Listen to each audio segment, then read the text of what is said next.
জামুরিয়া একটি কারখানায় কর্মরত এক শ্রমিকের মৃতদেহ কাছের একটি ড্রেনে পাওয়া গেছে, যা নিয়ে উত্তেজনা ছড়িয়ে পড়েছে। ক্ষতিপূরণের দাবিতে বিক্ষোভ করেছেন পরিবারের সদস্যরা। জামুরিয়া শিল্প এলাকার সুপার স্প্লেটার্স কারখানায় কর্মরত এক শ্রমিকের মৃতদেহ কারখানা চত্বরের কাছে একটি ড্রেনে পাওয়া যাওয়ায় পুরো এলাকায় উত্তেজনা ছড়িয়ে পড়েছে। নিহত ব্যক্তির নাম 42 বছর বয়সী তপন ধাগর, যিনি জামুরিয়া জেলার বাহাদুরপুর গ্রামের বাসিন্দা। এই ঘটনার পর মৃতের পরিবারের সদস্যরা এবং স্থানীয় মানুষ ক্ষতিপূরণ এবং ন্যায় বিচারের দাবিতে কারখানার প্রধান ফটকে তীব্র প্রতিবাদ জানান। বিক্ষোভকারীরা বলছেন, কারখানা কর্তৃপক্ষের উচিত অবিলম্বে মৃতের পরিবারকে যথাযথ ক্ষতিপূরণ এবং চাকরি দেওয়ার। তারা এই প্রশ্নও তুলেছেন যে কারখানার গেট থেকে অল্প দূরে অবস্থিত ড্রেনে একজন শ্রমিকের মৃতদেহ কিভাবে এলো এবং কিভাবে এই ব্যক্তির মৃত্যু হলো তা তদন্তের বিষয়।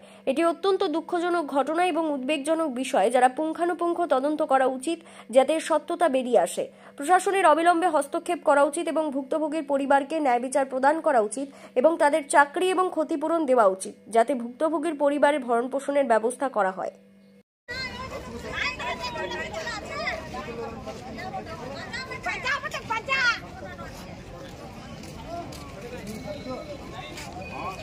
কথা বলার জন্য যাচ্ছে তো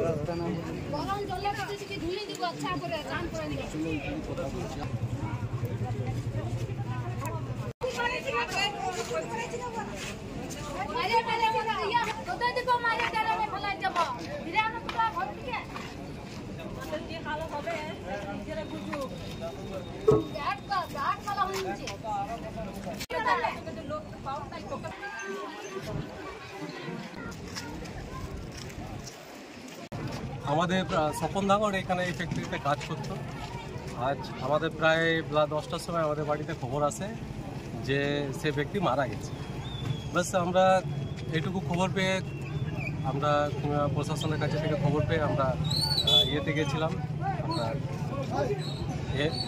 জেলা হসপিটালে। সেখান থেকে ডেড বডি নিয়ে এসেছি। এবার কী কারণে মৃত্যু হয়েছে কি না হয়েছে সেইগুলো তদারক করার জন্য আজকে আমরা কি চাচ্ছি, একটা গরিব মানুষ কিভাবে কি হয়েছে তার রাজ্য একটা বিচার হোক। আমাদের আদিবাসী সংগঠনের থেকে আমাদের এটাই দাবি, আর কিচ্ছু না। কারখানার পক্ষ থেকে আমার কি বলা? কারখানার পক্ষ থেকে এখনো পর্যন্ত কোনো রেসপন্স পাওয়া যায়নি। আজকে হচ্ছে রবিবার নাকি, কেউ কোনো ম্যানেজমেন্টের লোক নেই, সেই জন্য আজকে কোনো কথা হবে না, এইটুকু আমাদেরকে শুধু বলেছেন। আর কেউ নেই তো কার সঙ্গে কী কথা বলবে?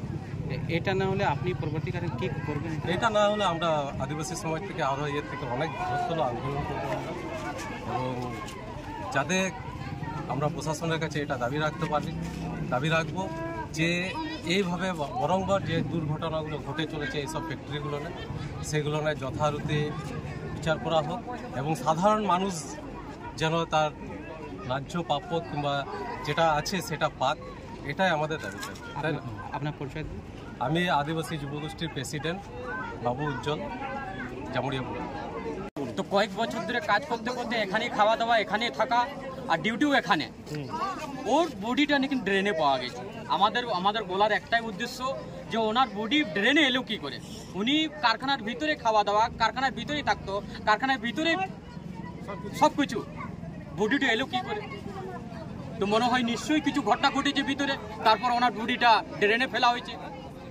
আমরা এই কথাটা প্রশাসন যে এসছেন আমাদের মেজবাবু, ওনাকেও বললাম যে আমাদের প্রুফ করুন কিভাবে মৃত্যু হয়েছে, তাহলে আমরা এখান থেকে উঠব।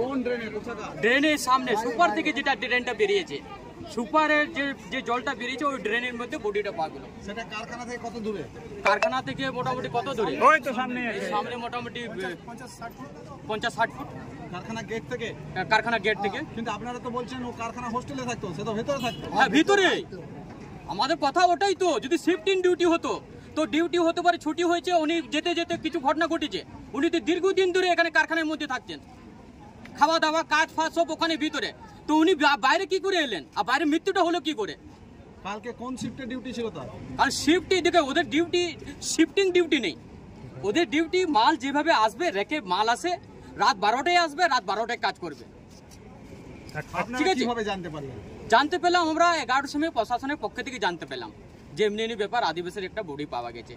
শনাক্ত করে বাহাদুরপুরের ছেলেগুলো শনাক্ত করলো। শনাক্ত করার পর প্রশাসন যখন খবর দিল, আমরা সবাই এলাম। আসার পর আমাদের একটাই উদ্দেশ্য জানার যে ওর মৃত্যুটা হলো কি করে। এখন কি গেট বন্ধ রেখেছে না? এখন বন্ধ, যতক্ষণ ফয়সালা না হয়, 1 দিন হোক, 2 দিন হোক, 4 দিন হোক, আমরা এখানেই থাকবো। আমরা গিয়েছিলাম ভিতরে, ম্যানেজমেন্ট বলছে হায়ার অথরিটি নেই, আজকে আমরা ডিসিশন নিতে পারবো না, যা হবে সোমবারে হবে। আপনারা মৃতদেহ কি স্পটে এসেই দেখতে পেয়েছিলেন? না, তাহলে কি কোথায় ওই দেখলেন? পোস্ট ওখানে এলএম হসপিটালে, আমরা এলএম হসপিটাল ভাদুপুর থেকে ছেলেগুলো গিয়েছিল এলএম হসপিটাল দেখতো, ওখান থেকে বডিটা পোস্টমর্টম করে এই গেটে নিয়ে এলাম, ডাইরেক্ট বাড়িও যায়নি ওখানে। আপনাদের কেন আগে জানায়নি? আগে জানিয়েছে মোটামুটি 7:30 8টার সময় জানিয়েছে, ফোন করে জানিয়েছে ইউনিয়নের ব্যাপার। এখন কি করছেন আপনারা, কি চাইছেন? এখন আমরা পথ অবরোধ থেকে গেটেও আমরা অবরোধ করছি, অবরোধ করে আমরা ভিতরে গেছিলাম, ভিতরেও বলে দিল পরিষ্কার ম্যানেজমেন্ট নেই, যা হবে ফয়সলা হবে সোমবারে। কি নাম ছিল যিনি মারা গেছেন? স্বপন ঢাঙ্গর। আপনি কে? আমি ওই উরাং সমাজের সেক্রেটারি সুরেশ উরাং। बहादुरपुर निवासी स्वपन धांगर का जो मृतदेह यहाँ के ड्रेन में पाया गया, इस तरह के घटना यहाँ का जो प्लांट वाले हैं वो हर प्लांट में यहाँ जानबूझ करके यहाँ के जो बाहरी लोगों को यहाँ ज्वाइनिंग मिलता है, लोकल क्षेत्र का लड़का लोग को काम नहीं देने का कारण, खास कारण यही है। आज यहाँ उसी का एक उदाहरण, एक यहाँ का बहादुरपुर का हम लोग का 42 साल का तरोताजा एक नवयुवक का बॉडी पाया गया। वो यहाँ सुपर में काम करता था, लेकिन किस तरह मारा गया, कैसे मारा गया, इसका कोई जानकारी नहीं। जिसके घर का लोगों को पोस्टमार्टम तक खबर नहीं दिया गया। पोस्टमार्टम आने के बाद आज खबर दिया गया है। यहाँ के वहाँ के लोग सारे एकत्रित हैं। यहाँ पर जिस तरह का यहाँ के उनके माँ बहन जो भी हैं या उनकी वाइफ जो है, वो जैसा बोलेंगे उसके अनुसार ही आगे का कार्रवाई होगी। एक घटना कल रात में 10 बजे, आज सुबह रात में हुआ, ट्रेन में मिली।